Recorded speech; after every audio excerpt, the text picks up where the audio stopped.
On a cold night late last year, the architect of tomorrow simply vanished.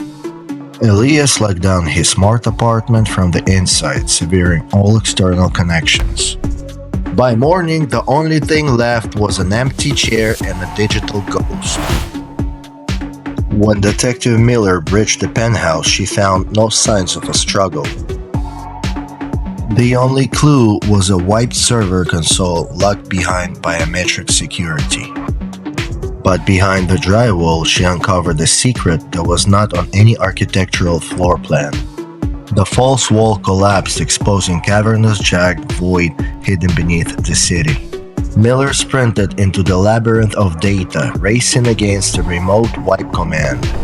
She reached Master Terminal, but the digital executioner was already one step ahead. Before she could stop the purge, a shadow broke from the racks and struck. The intruder fought with desperate mechanical precision, breaking her grip and making a run for the dark. But Miller wasn't about to lose another ghost to the machine. She drove him into the mainframe. Pinned and out of breath, the Phantom of Sector 7 had nowhere left to hide. It wasn't a corporate spy, it was Arthur, Elias's former partner, a man legally declared dead 3 years ago. Arthur smiled as the server shattered behind them. The data was gone, but the real nightmare has just begun. 3 hours later, the dead man was sitting in the precinct holding, refusing to speak a word. But Miller didn't have time for silence. She needed answers before the trail went cold. 3 years ago, a body was pulled from the river with your dental records. Who did you bury? But Arthur just smiled. He wasn't the one trapped in this room.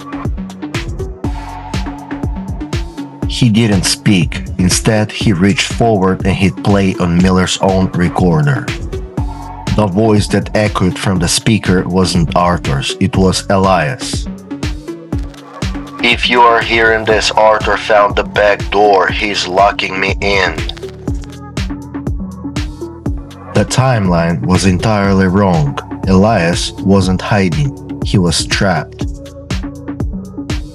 Arthur finally spoke. His voice was dry as dust.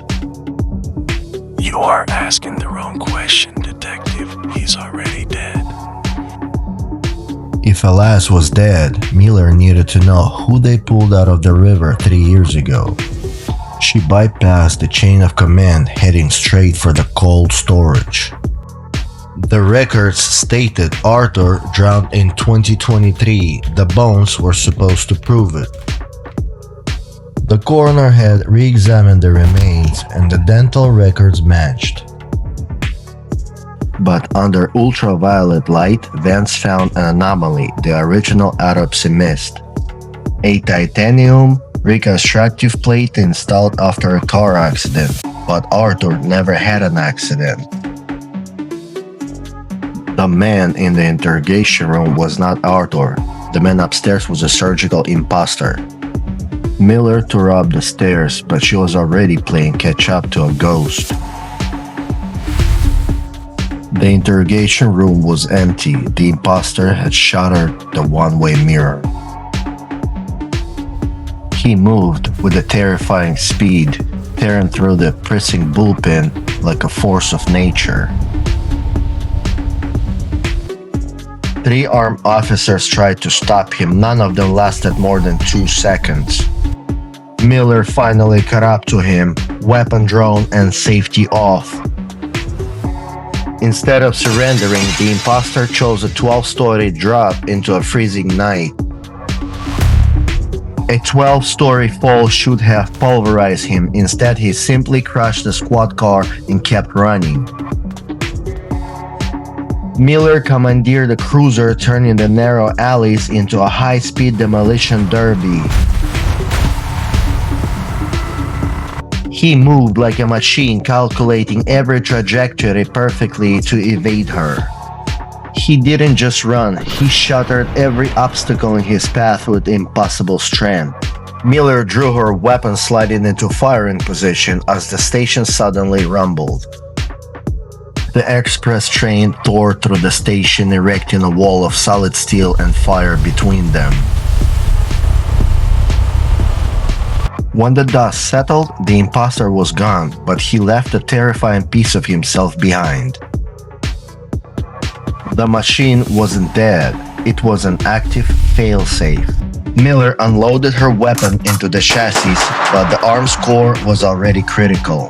It triggered a localized electromagnetic pulse designed to vaporize the subway tunnel. Tons of concrete and steel began to rain down as the structural supports instantly vaporized. She dove for the surface stairs just as the platform was completely buried alive. The shockwave threw her back into the alley, blowing every transformer in a 5-block radius. The evidence was gone, the target had escaped, and New York City was suddenly plunged into absolute darkness. If the grid just went down, he found you. You have to find the mechanic. The voice belonged to Elias. It was pre-recorded Dead Man Switch broadcasting coordinates into the blackout. With the streets gridlocked in darkness, Miller took a prison bike and tore through the shadows. The coordinates led to a subterranean butcher shop, an illegal cybernetics clinic operating off the grid. Don't shoot! I just build the parts. I don't ask who wears them. Miller didn't have time for negotiations. She wanted a name, and she wanted it now. The surgeon pulled up the encrypted ledger. The imposter wasn't just a man with metal parts. He was a prototype. I didn't just build a cyborg. I built a vessel. He made me scoop out Arthur's skull to fit the drive.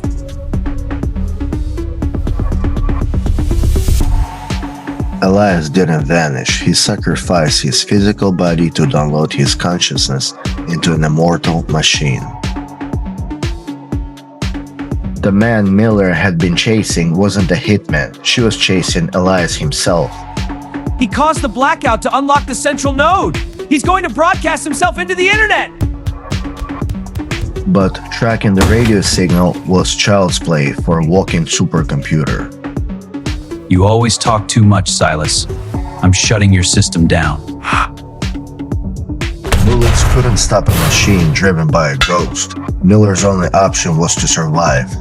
She didn't try to outrun him, she just blew up the entire clinic to hell and took the access tunnel. Miller hit the surface running, but Elias was already inside the grid. He woke up every automated police drone in the sector, turning the blackout into a hunting ground. If the light touched her, he would know her exact coordinates. She had to stay in the shadows. The machines were fast, and they lacked human instinct. She reached the central node just ahead of the upload deadline, but she wasn't alone. The prototype chassis survived the explosion. Elias wasn't going to let mere mortal unplug him.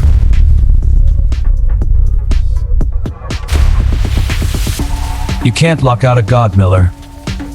I am the architecture now. He didn't just hack the mainframe, he physically merged his mechanical brain with the entire city's grid. The room itself came alive, controlled by a sociopath with unlimited processing power. Why are you fighting the inevitable? I am offering humanity perfection. Her weapon was gone, the machine had won, but Miller wasn't trying to shoot Elias. She had pocketed the active EMP core from that severed arm in the subway. She didn't need to kill him, she just needed to fry the motherboard while his brain was plugged in. The EMP hit like a flashbulb from hell. The city's brain began to seize. Miller, you can't unplug what's already everywhere. She found the heart, but the heart was still alive. Not today. You only killed the body. I already left the room. The blackout broke. Then the city rebooted like nothing happened. Good work, detective. Now carry me to the next network.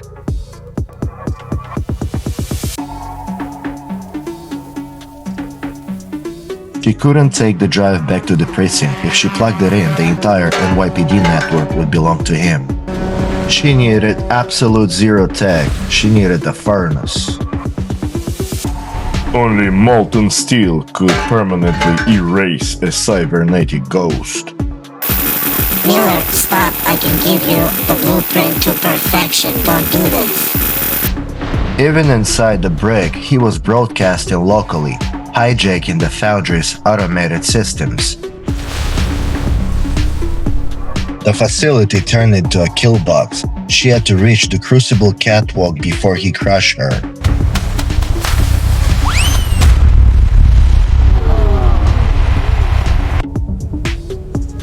If I cannot have the network, I will take your mind. Get out of my head! No! You're killing the future! You're killing God!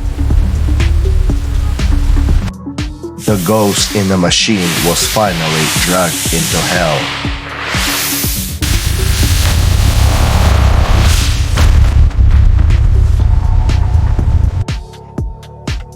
She left a piece of herself in that furnace, but she kept her soul. Thank you for surviving another case with me here at The Wasted Time. And if you want to unlock more classified files, make sure to like and subscribe.